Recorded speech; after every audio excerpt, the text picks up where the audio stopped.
Antarctica. Unbelievable. Unbearable. And now, a 50-day sea expedition attempts to crack its mystery, uncovering the improbable creatures that somehow thrive at this merciless alien edge of our planet.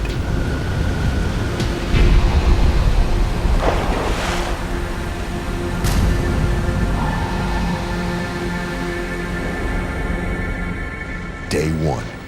The government research vessel Tongaroa embarks from Wellington, New Zealand on a precarious 50-day, $6 million mission.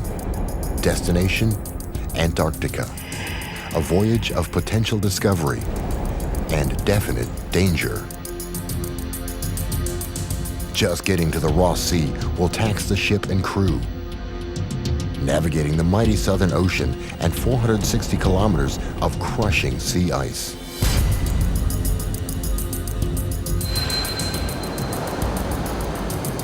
In this International Polar Year, Tongaroa will join 17 other ships in a top-to-bottom census of Antarctic marine life.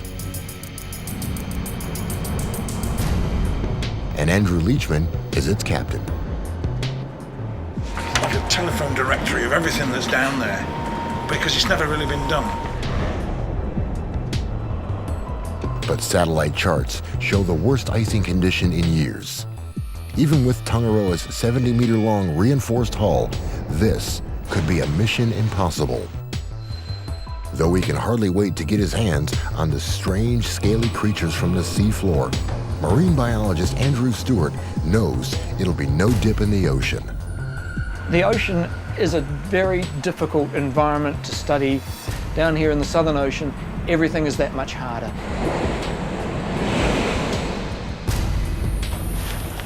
You've got to kit up like the Michelin Man to get out on deck.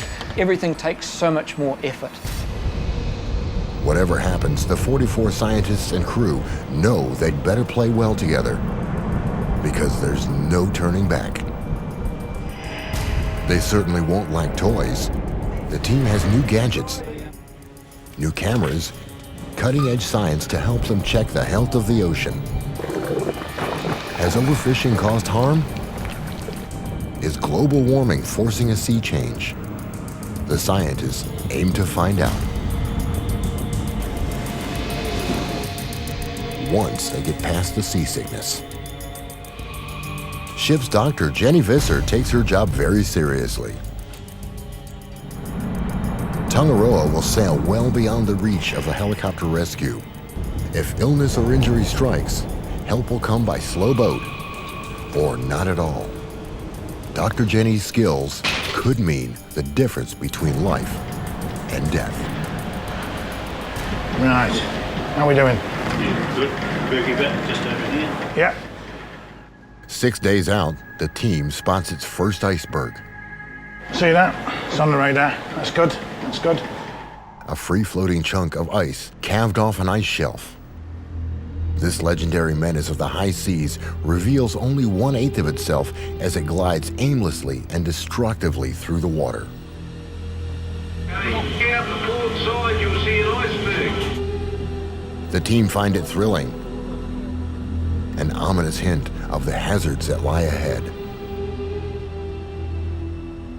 Tongaroa is a fisheries research vessel, no icebreaker, and these small icebergs, called growlers, seem to be ganging up on the ship.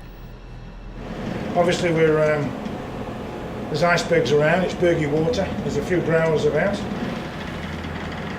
We're heading south, so I'm not certain exactly where I'm going to go. I want to go and have a look and just have a feel for the terrain and so which way we can work our way through the ice to the Ross Sea. Captain Leachman navigates these waters knowing others have attempted and failed.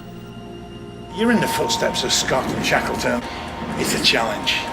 It's a real challenging thing for any ship's captain to take a ship down there.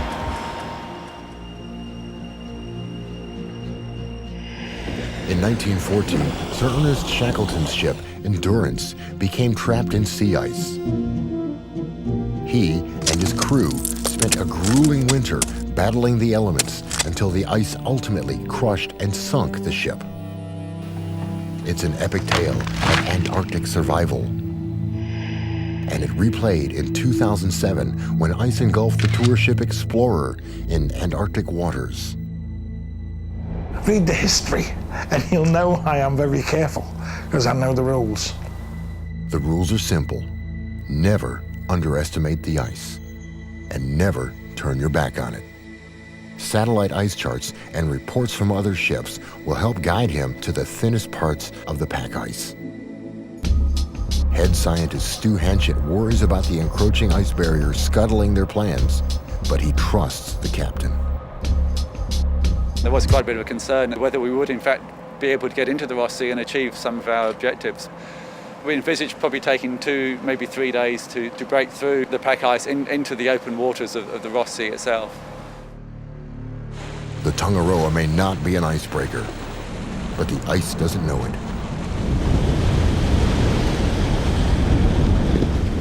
The sharp prow makes short work of it, for now.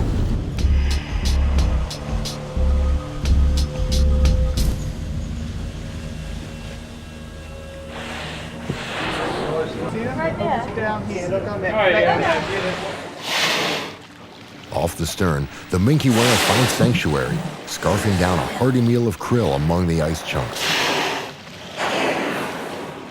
Minkies can grow nearly 9 meters. Positively puny compared to their blue whale cousins, who can stretch to more than 3 times that size. And that means an awful lot of krill to sustain a healthy population of whales, penguins, and seals. Especially the crab-eater seals, who also make their home on the shifting ice, slurping down krill, not crabs. Each year, they eat about 25 times their body weight in krill, filtered through their interlocking strainer-like teeth. And these ever-popular emperors of Antarctica will pass the dark and brutal winter by mating. They'll brave temperatures lower than -40 to lay eggs and raise their chicks. The work these scientists do down here could help all these animals survive an uncertain future. Each night, 3 hours of darkness brings new danger to the ice-clogged waters. Safety depends on constant vigilance.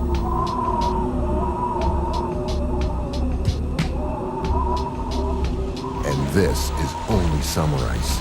In the winter, Tongaroa wouldn't stand a chance.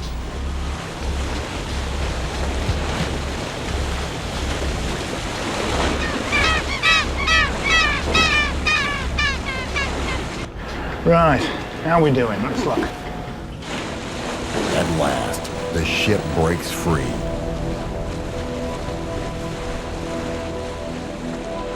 By now, Tongaroa has spent 10 days at sea, nearly 4 of them packed in ice.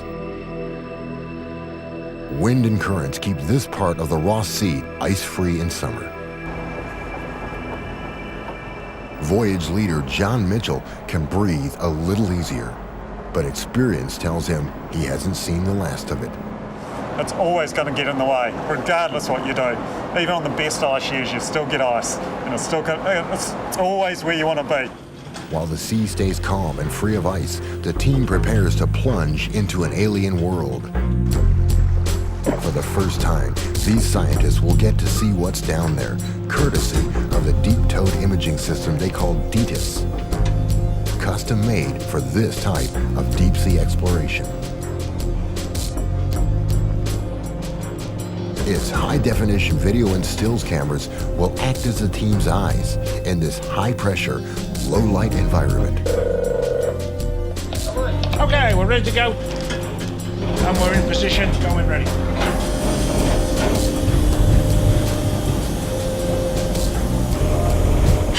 No one has actually field-tested the unit in such icy conditions before.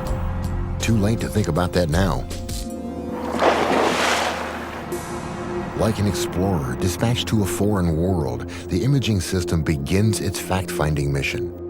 The scientists hold their breath. Yeah, this is the dry lab. We're on channel 15, mate. Roger that, thank you. Nobody really knows what's down here. At last, the ocean floor. Andrew, could you just hold there for a moment, please? Recording now. To a marine biologist, this is big. Like the first moonwalk. As the live video images come up from the seabed, the scientists log what they see and strain to find things they've never seen before. They will trawl for an hour, the length of a videotape, giving the team their first tantalizing image of polar marine life in perpetual nighttime. There's quite a lot of fragments of things here, isn't there?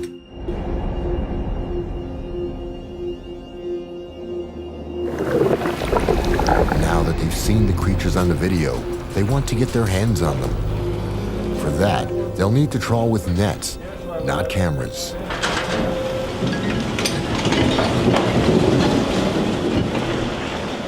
They approach trawling systematically.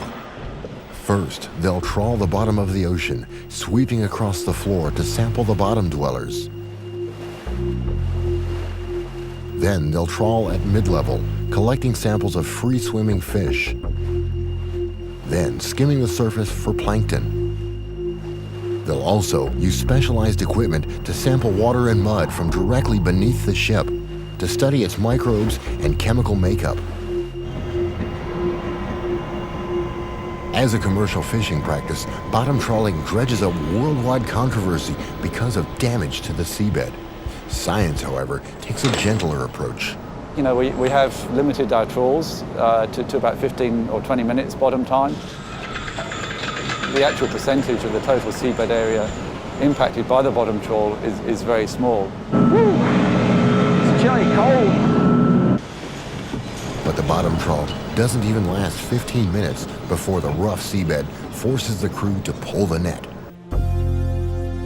That's the cue for American marine biologist Christopher Jones to grab his gear. This will be exciting. The anticipation makes the scientists forget all about the minus 10 degrees Celsius conditions. And Andrew Stewart thinks all of his Christmases have come at once. It's going to be a bit like Santa Claus coming up the stern ramp there. We don't know what's going to be in that sack. Could be a pair of socks, or it could be a new bike, who knows. Now this is good. We've got all sorts of things in here. Santa must be pleased with Christopher Jones. There's a big Disosticus, a big, beautiful Disosticus mawsoni. That's what we're looking for. We got a good one here. Disosticus mawsoni, the Antarctic toothfish, one of the giants of the marine ecosystem. On the menu, it goes by Chilean sea bass, and it's harvested by the thousands. If it disappears from the ocean, more than dinner's at stake. A nice diverse catch here. It could mean an ecosystem on the brink of collapse.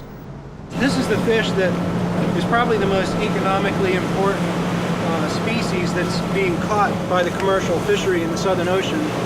This is a fine specimen here of an Antarctic toothfish. This big guy tells the crew that all's well down below.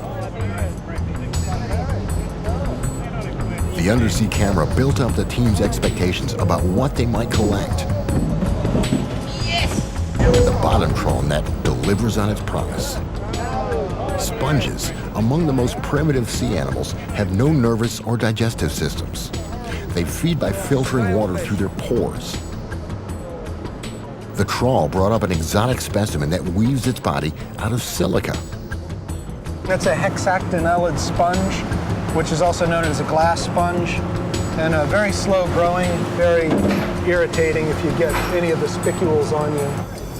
And Santa's sack has delivered a special gift for Andrew. Snailfish. Fantastic. Snailfish are poorly understood, and Andrew may have found a new species. Some of these beauties down to the lab. It's beautiful.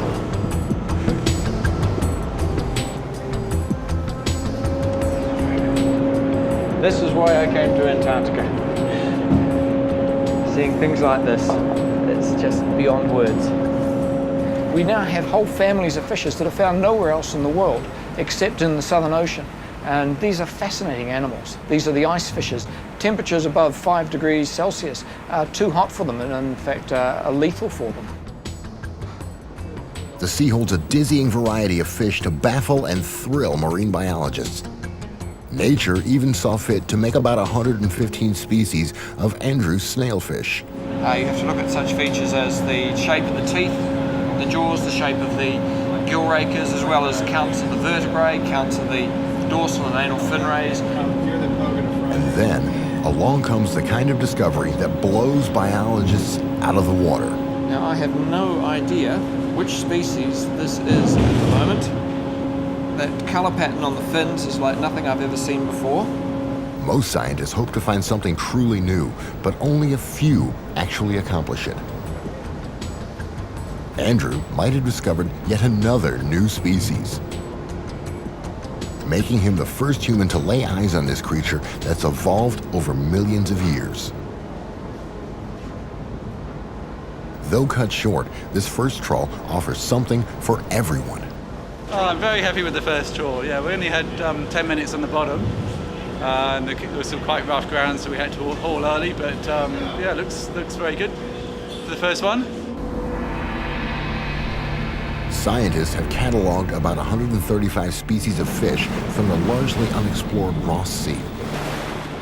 On this expedition, the team intends to add a new chapter to this Antarctic fish story.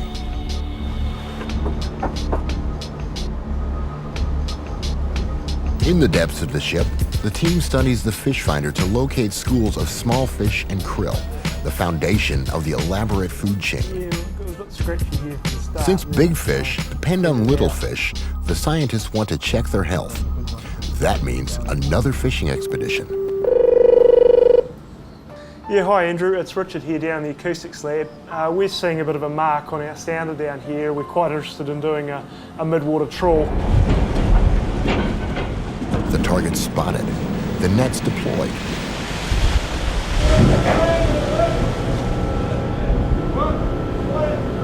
But as the net closes in on the fish, the weather closes in on the ship. Unlike the previous trawl, this monster mid-water net will trawl between surface and the sea bottom, scooping up the free-swimming fish. This is the bit that's going into the trawl, and all these little red tick marks through here, that tells us we're catching fish. So everything's looking good, isn't it, Andrew? It is indeed. Menacing clouds gather on the horizon. A sudden turn in the polar weather can endanger equipment and anyone caught on deck. Okay. We'll haul it down. Alrighty, coming up. There she comes. The wind from the approaching front hits suddenly. Before they can get the net on board, a full gale sends its fury.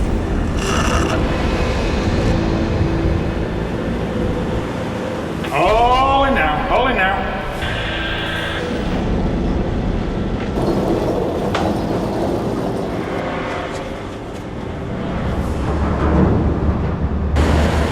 With the stern ramp open, the angry sea floods the deck.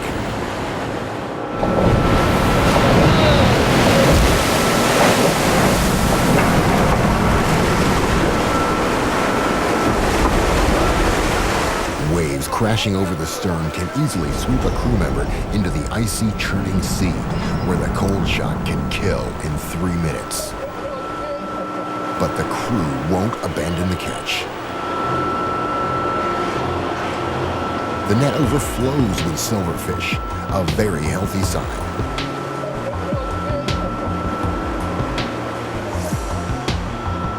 It's one of the most abundant species in the Ross Sea.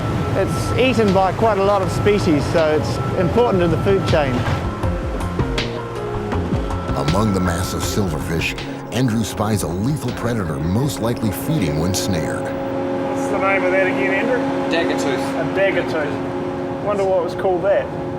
Stick your finger in his mouth, Chip. This striking find wields a mean set of choppers. It's a pretty fish. Comes up underneath like that, bites down, chomp, reverses, and it severs the spinal cord. It's paralysing that fish, turns around. The ferocious storm puts a halt to the science program.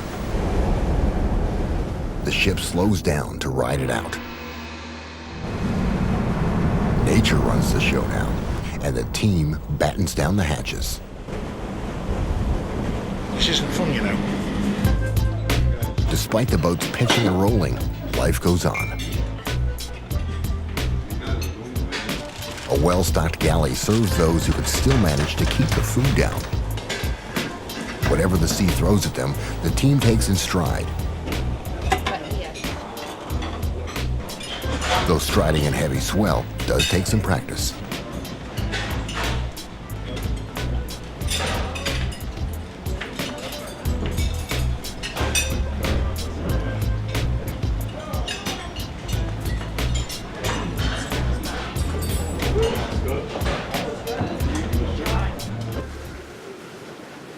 At last, the storm passes, costing the crew a day and a half's sampling. You might get caught up in science, John. Microbiologist Julie Hall's work involves checking the health of the Southern Ocean's tiniest residents. This device collects her water samples. She can remotely open and close the sampling bottles at various depths from the seabed to the surface. Okay, we're ready to go. Steve's ready. Once the samples break the surface, the team rushes to retrieve them without spilling a drop.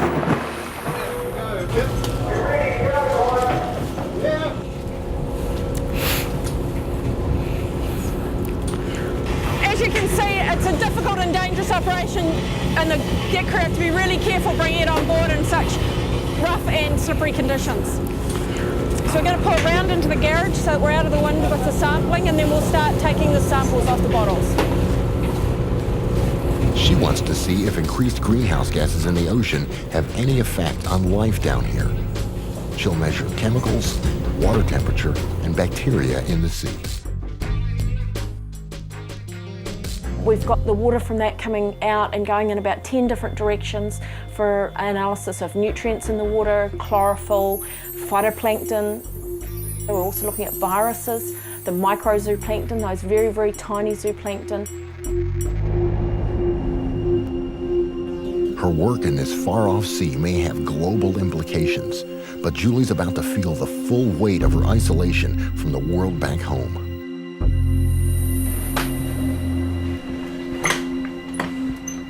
Just 2 weeks into the mission, Captain Leachman receives an urgent satellite phone call from the New Zealand police. Early morning, I was called to the bridge, and the sergeant in Matamata said, "Look, we've got some bad news. Have you got a Dr. Julie Hall aboard?" And I said, "Yes." And he said, "Well, unfortunately, her husband's been killed in a gliding accident."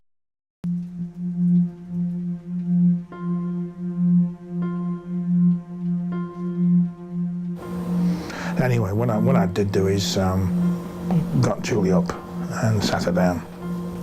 It was my duty to inform her. And it's a very, very difficult thing to do. So I'm awfully sorry. I've got some bad news, and your husband's been killed. Julie's husband, Dr. Trevor Atkins, was also a scientist. He died while competing in a gliding competition. He was competing in the New Zealand Championships, and he'd had an accident very close to the airfield and had been killed instantly on impact at the site. I explained that I would do everything in my power to get her home. But the difficulty, of course, of being isolated where we were, there's no guarantee we could get her off.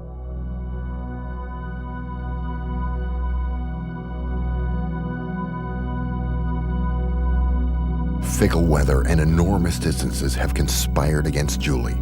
By now, Tongaroa has sailed well beyond reach of any helicopter and too far out to turn around. If Julie has any hope of getting home, Captain Leachman must find a nearby ship able to make the journey. I had to think about my own situation, how I felt about things, how any decision impacted on others back in New Zealand, but also the impact me leaving would have on the science and the people around me. With the weather deteriorating and the nearest ship at least 3 days away, Julie has to make an immediate decision: stay with the mission or return home to her family. And as it turned out, I'd made the decision not to leave. She decided that really she was going home to an empty house and she didn't want to go home. She was happy where she was. The strongest reaction of why aren't you coming home came from people who really didn't understand the isolation and also not really the situation on the ship in terms of being surrounded by close colleagues who were very supportive.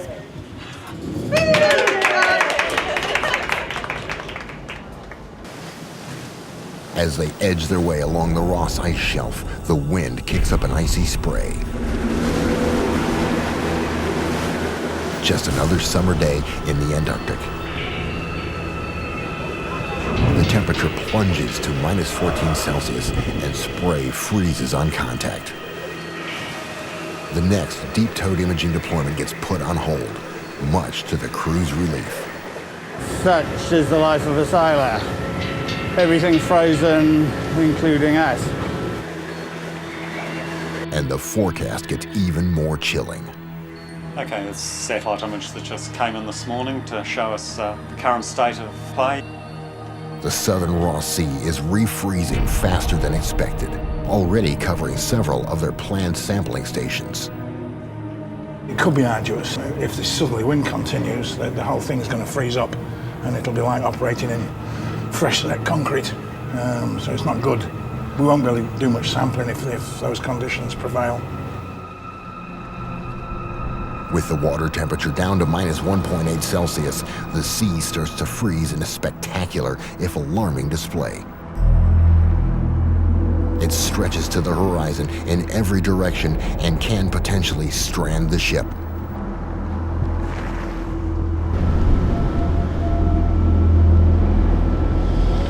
Don't like it when it's really thick. I really don't. I'm always frightened I'll do a Shackleton.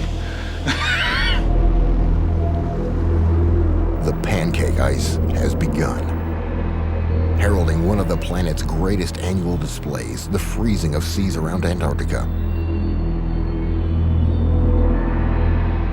Over winter, the event effectively doubles the size of the continent.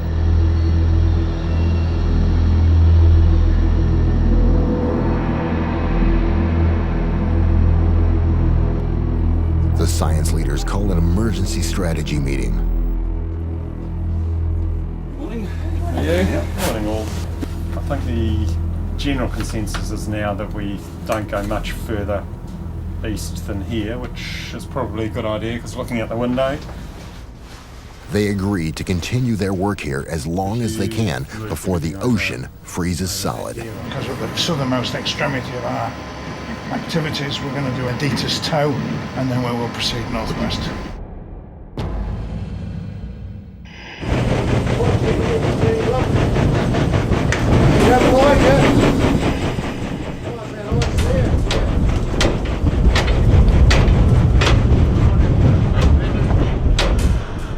It's like fishing in a margarita.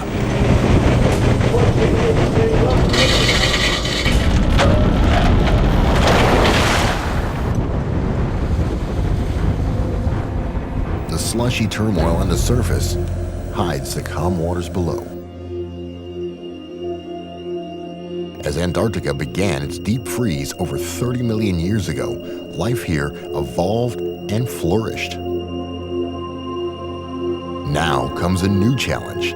Despite the pristine nature of this remote ocean, the imaging system shows human intruders. The stills camera snaps a beer bottle. And commercial fishing activity leaves its mark in the form of a trawler's long line. When the weather allows, commercial trawlers drop their deadly long lines here to catch toothfish, the so-called sea bass.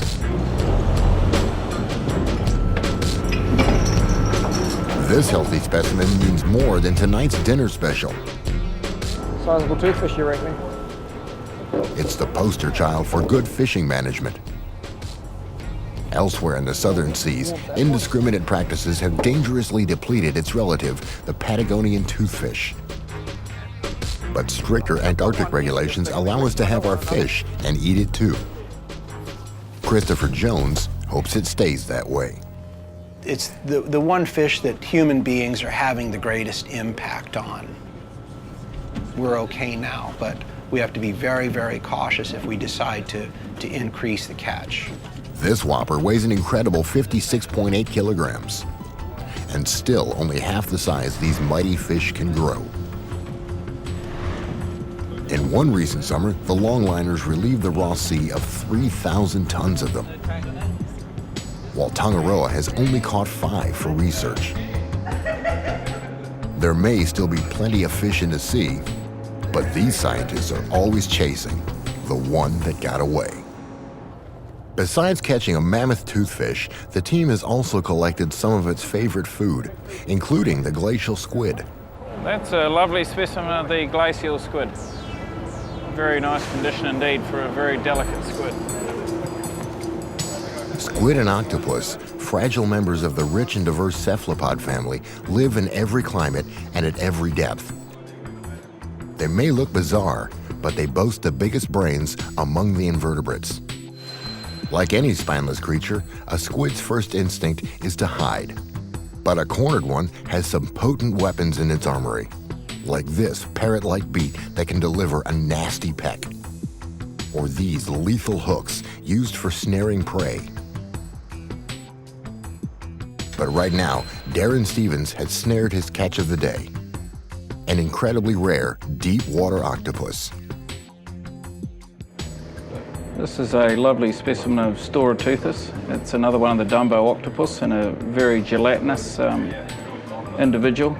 Only a handful of these octopuses have ever been found anywhere. And this is the first intact one caught in the Ross Sea. The fact that it came out of the net 100% intact makes it even more remarkable. So far, Darren has collected 26 species of squid and octopus. But he yearns for the big one. This baby colossal squid, found only in Antarctic waters, can grow up to an amazing 4 meters long. Darren hopes to meet its mother. Overnight, the imaging system shows the seabed too rocky for the bottom trawl net. The situation calls for the smaller, more robust beam trawl.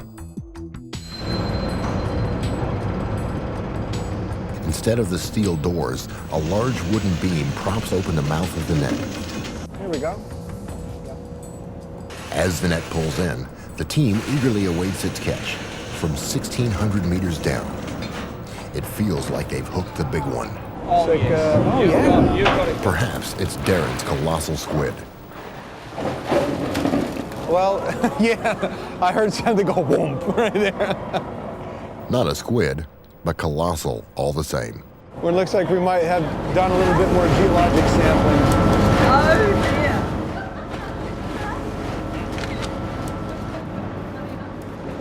dear. The deckhands get left with the heavy lifting.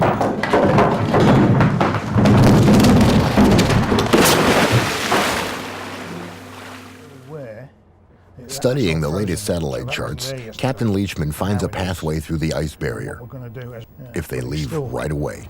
At some stage we'll need to escape from this area, through this ice bridge and away to the north. The way to deal with encroaching ice is to head for warmer waters. And in the Southern Hemisphere, that only means one thing. Go north, young man, go north. Bring her up and drop those. As Tongaroa steams north into deeper water, Julie deploys the multiple opening and closing net, or mock nets. Each tentacle of this mock nest monster has snatched plankton and krill from various depths. This is a very important mock nest sample for us. It's come from 3,400 metres. It's the deepest one we've ever done. Along with the microscopic animals known as zooplankton, Lisa spies a tiny deep-sea squid. A little gift for Darren, the squid guy. Is Darren up there? Darren? Darren, yeah. He says he is. Tell him we've got a present for him in the plankton lab. definitely beautiful. He's in very good condition. You know, we've found some fascinating things, and quite often they're bright red, which is really cool. No, he's great and very much still alive. What have you got for me? Here we go. Oh, well, that is gorgeous. Bathitusis abyscicola. You've done very, very well. Thank you.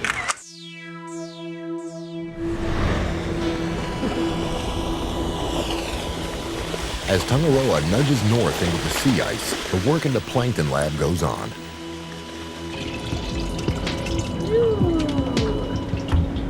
In the mock nest net, we collect some of the larger phytoplankton in there, and sometimes it's come up literally looking like pea soup with those larger phytoplankton that get caught in the net.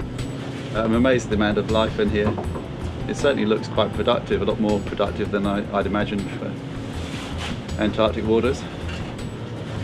But I guess something's got to be there to feed the krill, which live down here.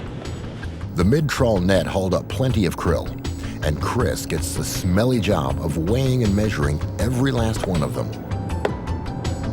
It's the only way to calculate how many of these crucial crustaceans inhabit the Ross Sea.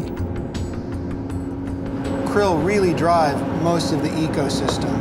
That is all the land-based predators, the penguins, the seals, the birds, most of the fish species, whales, they're all highly dependent on krill. The arrival of two humpbacks delights the team. Whales, can I just drop it down? Oh, those are Whales! They've come for the krill, of course, gorging themselves before migrating back to the breeding grounds in the Pacific. This is great. It couldn't be any better. The sun is shining, and it's just a beautiful day. The ice is right behind those whales.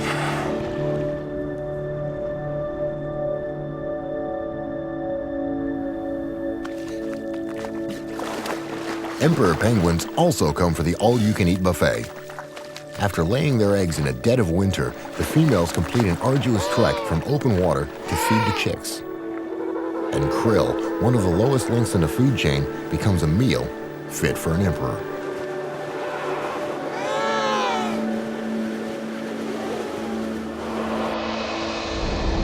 "33 days into the expedition, Tangaroa breaks into open water again.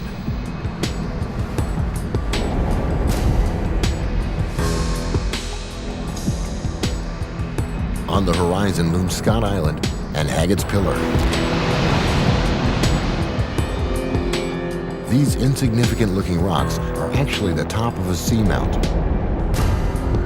a volcanic undersea mountain thrust from the bottom of the ocean 4,000 meters below. A deep region known as the abyssal seabed. Yeah, well, these ones were more dispersed, that second set. Malcolm Clark studies these bedrock communities that thrive on dramatically steep slopes. Some creatures prefer a bed with more support. They opt to live on the rocky seamount instead of the posh seabed.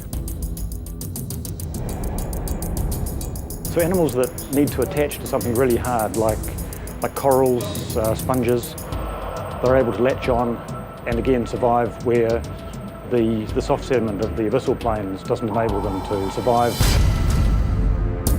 The team decides to drop in on the seamount community using the beam trawl. But the seamount is not accepting visitors.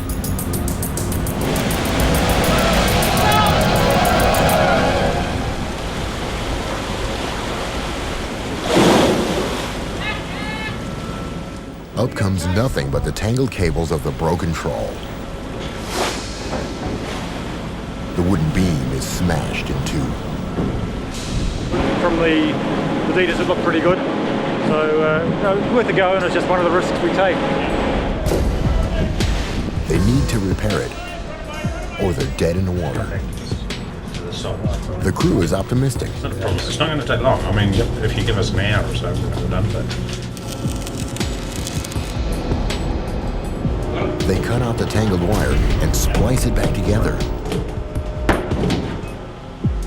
And where would a sailor be without his knots? Practicing the crocheting. before long, they're back in business. Having braved ice storms, broken equipment, and rough seas for almost 2 months, the team braces itself for the most high-pressure assignment of all. They will delve 3,500 meters into the abyssal plain, a depth almost as high as the Swiss Alps. To prepare for the mission, team members perform an exacting scientific endeavor, decorating polystyrene cups.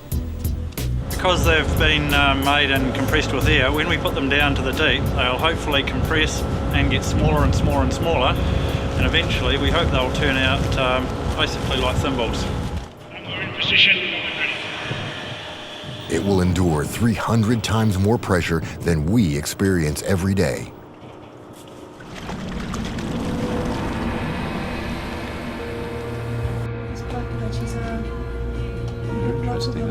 Suddenly, the abyssal plain reveals itself. It looks barren, like the surface of Mars. But a closer look reveals life. No one has ever witnessed sights like these in Antarctica before.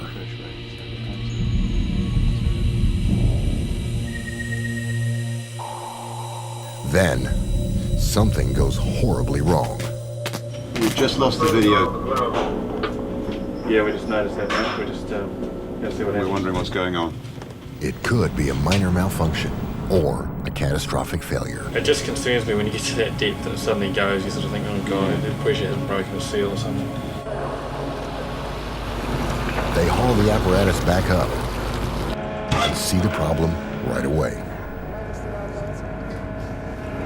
Oh dear. But dripping water out. That's not supposed to happen.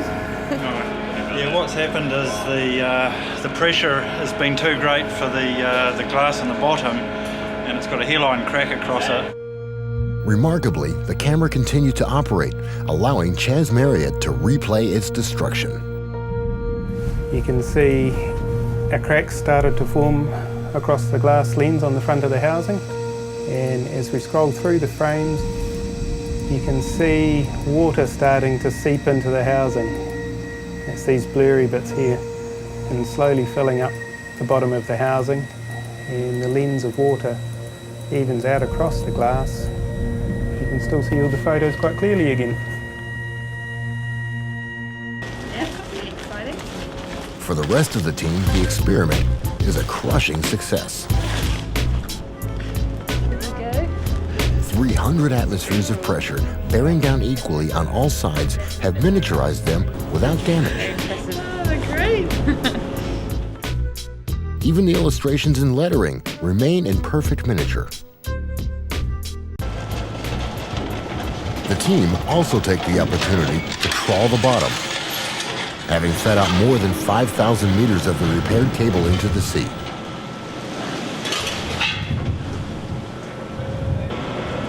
The beam trawl finally comes aboard at 2 a.m. And after 6 hours of waiting, the team gets its reward. 12 buckets of mud and 1 single fish. But in this mud lies many delectable delights, like this sea cucumber. It's hard to see where's front and back. That would be, I guess, another oral appendage. He's wagging his tail, though. Now, if this doesn't demonstrate all the glamour of marine biology, nothing does.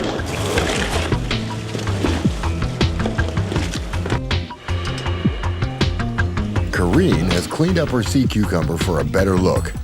This is the back side of it, and the front of it is clearly the other side, which has got these oral tentacles.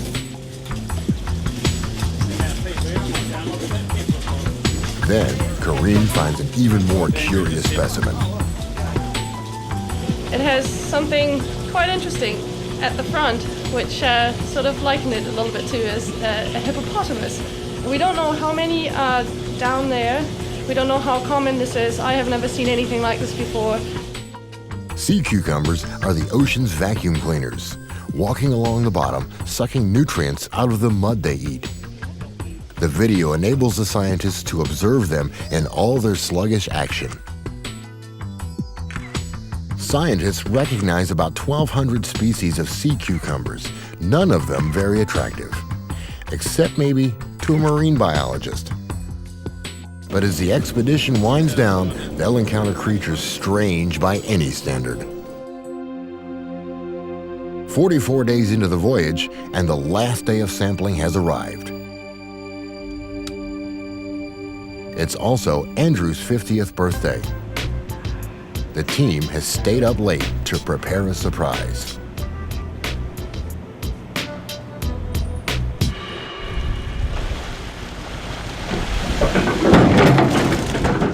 They've conducted 312 sampling deployments at 39 different stations, yet still a sense of expectation grips them. This is the last bottom trawl of the cruise. The video shows parasites attached to deep-sea rat-tail fish. The scientists hope the trawl snares one. After a long day's wait, Andrew and the others get to see the last net come in. With deep trawls, they've come to expect some strange specimens. They are not disappointed.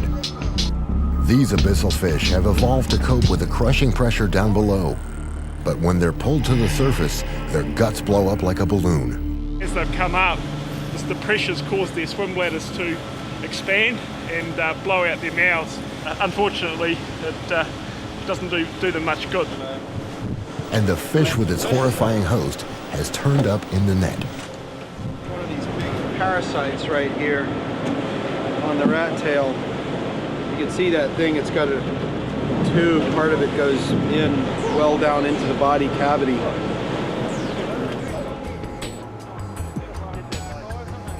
Today, Andrew receives a birthday gift only a biologist could love, an ambush predator with a mouth of needle-sharp teeth. And the scientific name for this one is Kali, named after the Hindu goddess of destruction. These fish have a remarkable ability to swallow prey much, much larger than themselves. And the whole stomach area just unzips and expands. This is just a great find. It's the first find for this expedition, first record of this family in the Ross Sea. As the mission winds down, the scientists log the last of the specimens. This snapshot of Antarctic biodiversity will be compared with the results of expeditions to come.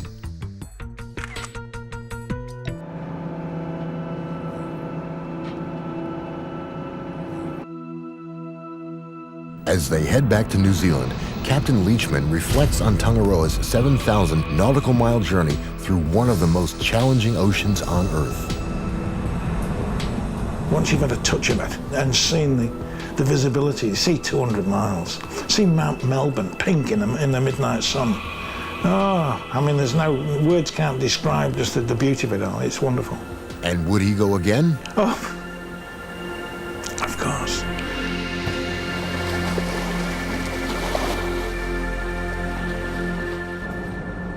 For Julie Hall, the life she's coming back to is not the one she left. But she has no doubt that the painful choice she made was the right one. I felt that he would have wanted me to stay and finish the program that I've put so much time and energy into developing. I've been planning this for over 2 years, so to walk away would have been very difficult. Andrew Stewart and the fish team scored 88 different fish species. At least 5 are thought to be new to science, but only a small fraction of what scientists believe is still out there. I think that what we have already retrieved from the Southern Ocean has been incredible. I think in many ways we've barely scratched the surface. As these scientists return home, they're proud that their 50 days aboard Tangaroa have made this unfathomable world a little more knowable.